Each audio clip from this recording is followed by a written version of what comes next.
Como pontuar corretamente os diálogos? É o que te direi depois da vinheta.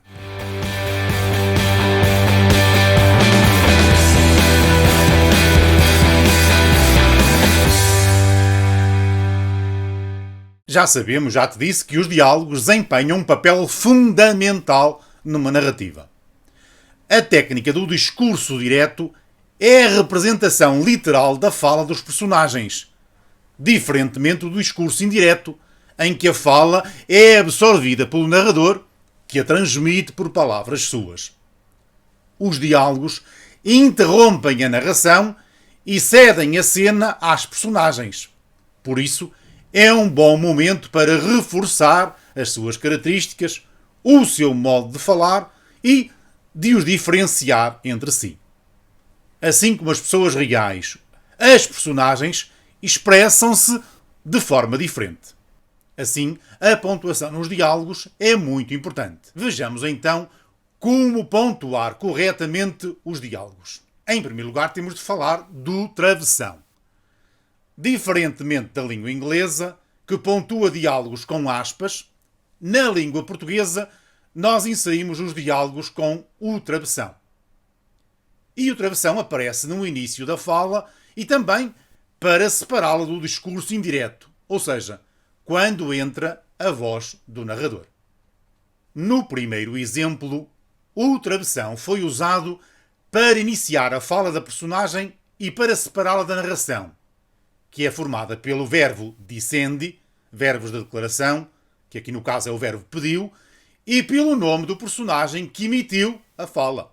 No segundo exemplo, além de iniciar a fala, o travessão aparece duas vezes, separando-a da narração, para introduzir a identificação da personagem e para retomar a fala da personagem.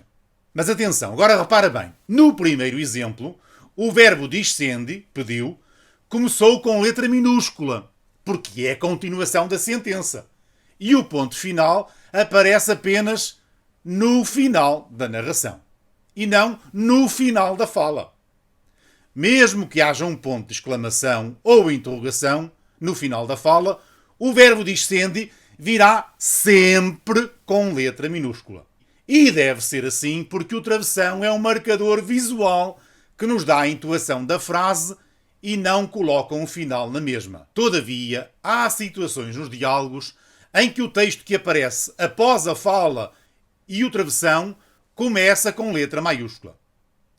E isso acontece quando não há verbo discendi, que una diretamente a linha do diálogo à narração, como falou, disse, comentou, berrou, etc. E o que se segue é uma nova sentença. O que se segue ao travessão refere-se à fala de Dédalo? Não. Refere-se à ação que ele fez. Saiu batendo a porta. Isso significa que temos duas ideias diferentes. Uma antes do travessão e outra depois, que descreve uma ação paralela ou seguida à fala. Agora o ponto final. O lugar exato do ponto final nos diálogos também causa muita confusão e é fonte de muitos erros. Vamos ver como funciona. Tanto no exemplo 1 como no exemplo 2, o ponto final só aparece após o nome da personagem que emitiu a fala, já que há a presença do verbo discendi, aqui no caso o verbo pediu, no exemplo 1 e berrou no exemplo 2.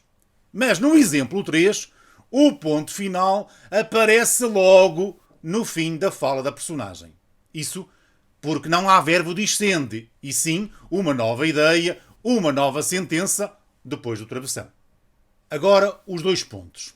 Os dois pontos devem introduzir os diálogos quando eles são anunciados por um verbo discendi. Agora, a vírgula depois do travessão. Esta é uma pontuação que poucos usam e muitos acreditam estar errada. Mas não está.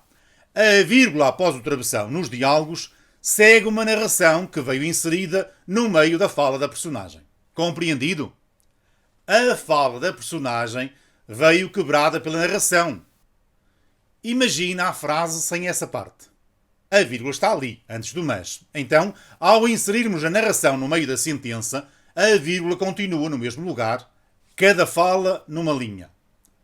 Não te esqueças que sempre que há alternância de personagens nos diálogos, a fala deve vir numa linha nova. Depois de tudo isto, de toda esta conversa, imagino que estarás a perguntar: e então, autores como António Lobo Antunes, José Saramago, que subvertem qualquer regra de pontuação, inclusive nos diálogos? O que tens de pensar é que primeiro tens de dominar as regras, para, mais tarde, se assim o entenderes, poderes quebrá-las. Gostaste desta dica? Descobre outros vídeos e junta-te à nossa tribo subscrevendo o canal no YouTube. E marca alguém nos comentários deste vídeo que sabes que precisa de o ver. Um abraço e até breve.